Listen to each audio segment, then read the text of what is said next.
Vamos lá, na sequência então, na aula passada, estávamos aqui no ponto 5.3 sobre algumas perguntas.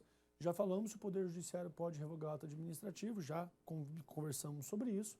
Todo e qualquer ato administrativo pode ser revogado, sabemos que não. Por quê? Atos consumados, atos exauridos, não há essa possibilidade. O que mais? Atos que geraram direitos adquiridos também não podem ser revogados. E, por fim, atos vinculados. Se o ato é vinculado, todo o FIFOCOM, finalidade, forma, competência, objeto e motivo, são vinculados, estão nos termos da lei. Não há margem de liberdade, não há conveniência e não há oportunidade. Se eu não consigo analisar a conveniência, se eu não consigo analisar a oportunidade, automaticamente eu não consigo revogar. Então, ato vinculado pode ser revogado? Não, nem pensar. Eu não consigo também revogar. Fácil? Joia? Na sequência, qual que é o prazo que eu tenho para revogar o ato administrativo? Não tem prazo. Para revogar ato administrativo não tem prazo. Agora, cuidado. Só para que tenhamos aqui a conclusão do raciocínio. Por que não tem prazo para revogar o ato administrativo? A revogação é mais ou menos igual ao seu amigo que quando bebe fica insuportável, fica inconveniente, não é? Você fala, nossa, não dá para ficar perto. Aí você dá o ejete, né? Mas amigo de verdade aguenta, nem sempre. Fica por ali, precisou, vai lá, peça um socorro, leva para casa, põe o bêbado em casa e está resolvido. O ato ele pode se tornar inconveniente a qualquer momento, depende do caso concreto, depende da análise da administração pública. Por isso que não existe prazo para revogar. Agora veja, qual é o prazo para anular o ato administrativo? Opa, aqui as coisas mudam. Eu vou pedir para você, retorna para mim, lá no artigo 54 da Lei 9784 de 99. Vamos lá, no artigo 54, porque você inclusive já viu isso, lá na segurança jurídica. Quando nós trabalhamos com os atos que de alguma forma trouxeram um benefício ao particular, olha o que eu tenho. Vem comigo aqui, ó. 9784. Eu tenho um prazo. O prazo é de 5 anos. O direito da administração de anular os atos administrativos de que decorram efeitos favoráveis para os destinatários decai em 5 anos, contados da data em que foram praticados, salvo comprovada má-fé. Salvo comprovada má-fé. Perfeito? Fácil? Tranquilo. Então tá bom. Então, enquanto eu não tenho prazo para revogar o ato administrativo, por um outro lado, pelo artigo 54, se esse ato trouxe benefício, exteriorizou de forma positiva na esfera jurídica do cidadão, do agente, o prazo para anular é de 5 anos. Olha lá, a CESP, Tribunal para Procurador do Distrito Federal. Constitui a exteriorização do princípio da autotutela a súmula do STF que enuncia: a administração pode anular seus próprios atos quando derivados dos vícios que os tornam ilegais, porque deles não se originam direitos, ou revogá-los por motivo de conveniência e oportunidade, respeitados os direitos adquiridos, ressalvado em todos os casos a apreciação judicial. Percebeu que está entre aspas? Se está entre aspas, é cópia literal. Se é cópia literal, você mantém. Pegadinha, né? Só que o próprio CESP, eu falo, o banco examinador não é de Deus. O próprio CESP, ele retira as aspas e coloca só: a administração pode anular seus próprios atos. Ponto final. Aí está errado. Está errado por quê? Porque não é pode, é deve. Aí é deve. Depois FCC, TRT Pernambuco, Juiz do Trabalho, 2013. A União pretende implementar um grande programa de recuperação de rodovias e firmou convênio com diversos estados para repasse de recursos destinados à execução das obras necessárias. Maravilha. A opção da administração pública federal foi contestada por diversos setores da opinião pública, que consideram que tal investimento não seria prioritário e sustentam que os recursos orçamentários correspondentes deveriam ser redirecionados para programas de melhoria da mobilidade nos grandes centros e regiões metropolitanas. Ou seja, a decisão da administração não agradou. Com base em tais argumentos, a entidade representante da sociedade civil submeteu a matéria ao controle do Poder Judiciário, buscando anulação dos atos administrativos de celebração dos convênios. Primeiro o gabarito lá, que lá estava correta, conforme nós já afirmamos, e aí nós temos aqui o Poder Judiciário. Olha lá, O Poder Judiciário poderá anular os atos administrativos se identificar vício de ilegalidade, inclusive em relação aos motivos e à finalidade. Ótimo, até aqui está perfeito. Ora, uma finalidade que não seja pública, uma finalidade privada, ou o motivo que não esteja atrelado realmente a interesses da coletividade, que não exista correspondência entre pressupostos de fato e de direito, perfeito. Mas vamos ver as demais. Supõe que você falou assim, poxa, essa está com um cara que está certa, mas vamos ver as outras. Poderá anular os atos administrativos se discordar dos critérios de conveniência e oportunidade. Volta na tabela. Conveniência e oportunidade não é caso de anular, é caso de revogar. O judiciário pode revogar ato da administração? Não. B está fora. C. Poderá revogar os atos administrativos se identificar desvio de finalidade, consistente na afronta ao interesse público. Nós vamos falar de abuso de poder e de desvio de finalidade, mas eu volto a falar. Pode o judiciário revogar ato administrativo praticado pela administração pública? Claro que não. C está fora. Poderá alterar os atos administrativos redirecionando os recursos orçamentários com base na teoria dos motivos determinantes? Não, ele não pode adentrar o mérito do ato administrativo, está fora também. Não poderá anular os atos administrativos e, na hipótese de identificar desvio de finalidade, ou seja, uma ilicitude, deverá assinalar prazo para a administração editar novo ato. Tá maluco? Pelo amor de Deus, né? Isso aqui não tem nada a ver. Tudo errado. Então, sobrou a letra A. Deixa eu te explicar novamente. O judiciário pode anular, vai depender do caso concreto. Aqui no caso seria deveria, né? Mas tudo bem. Os atos administrativos se identificar um vício de ilegalidade. É isso mesmo. Vício de ilegalidade vai exteriorizar a anulação. Inclusive em relação aos motivos e finalidade. Não é lá muito pacífico isso, mas de qualquer forma, dentro do contexto da questão, essa era, digamos, a mais correta possível. Tá joia? Foi aquilo que ele disse, né? Às vezes o examinador quer florear muito a questão e acaba derrapando. Mas beleza, vamos deixar aqui os motivos no pacote. Mas as outras, claro, são evidentemente equivocadas.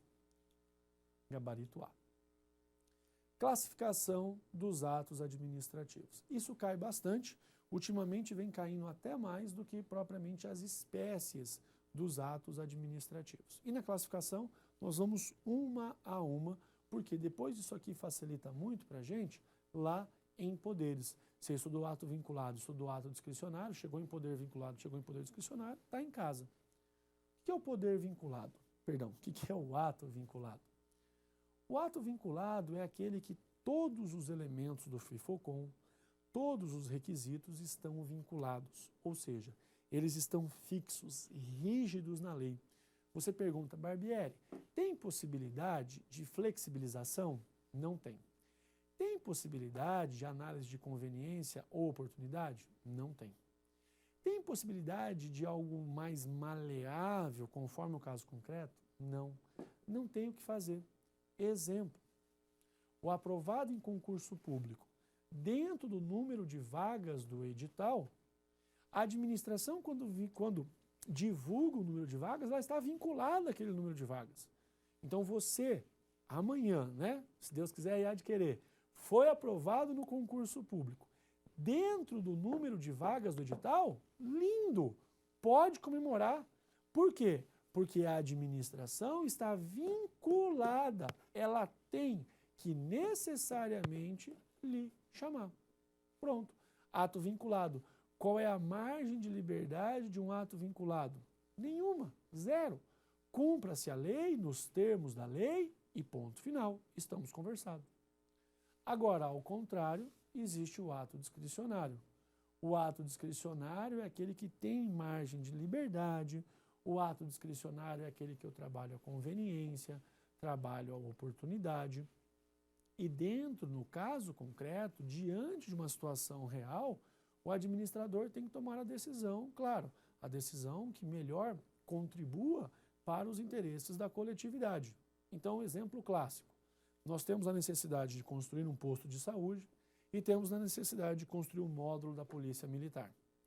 Aí eu lhe pergunto, qual construir? Você fala, bom, Barbieri, saúde e segurança são fundamentais na sociedade. Ótimo, só que só temos dinheiro para um. Qual vamos construir? Não tem uma resposta pronta. Tem que analisar o caso concreto.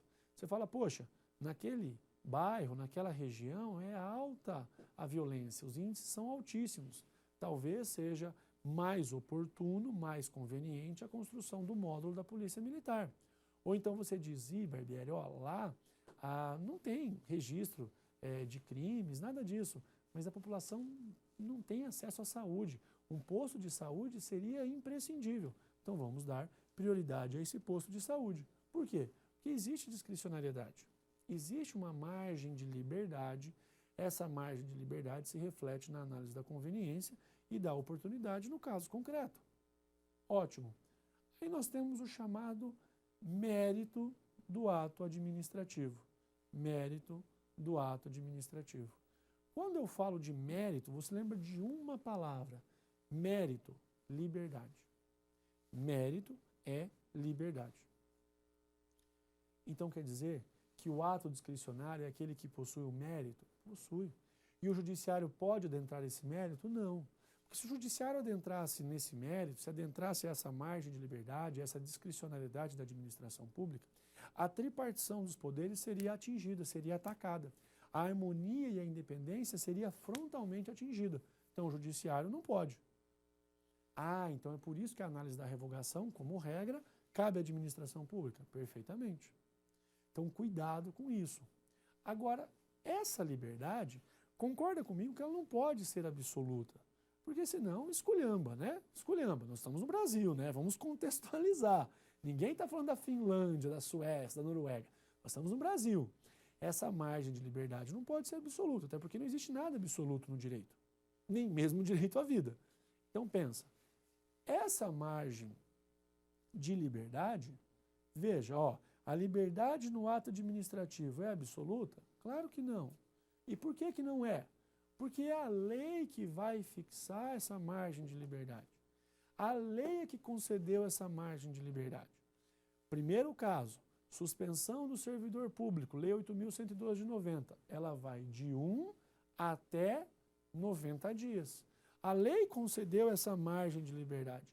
Não é a liberdade quanto a punir ou não punir se praticou a irregularidade. Não. É a liberdade de, dentro daquele contexto da prática de uma irregularidade, verificar qual é a sanção. Então a lei, quando ela dá as balizas, o mínimo e o máximo nessas balizas, eu tenho o quê?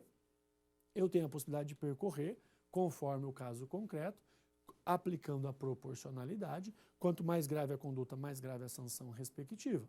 Perfeito. E também essa liberdade que vem da lei pode ser exteriorizada diante de conceitos, de palavras indeterminadas, de conceitos vagos, amplos, abertos. Boa administração, boa fé, dignidade da pessoa humana, bons costumes. Poxa, isso gera uma abertura. E aí como é que eu posso aplicar tudo isso? Só no caso concreto. Eu, para ter ou não dignidade da pessoa humana, não adianta eu querer aqui ficar falando, que não adianta. Ela foi feita de forma proposital para ser aberta, então tem que analisar o caso concreto, se naquele caso concreto existe ou não dignidade da pessoa humana.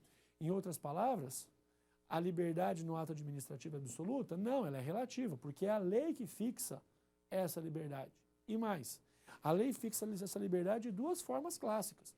Ou ela vai atribuir os limites, os parâmetros, o máximo e o mínimo, ou então ela vai colocar no texto da lei o que? Ela redige ali palavras conceitualmente abertas, de forma proposital. Aí no caso a caso nós vamos ter que interpretar. Os próximos pontos na nossa próxima aula. Grande abraço para você, tudo de bom, felicidades e até lá a gente se vê. Sucesso em sua vida.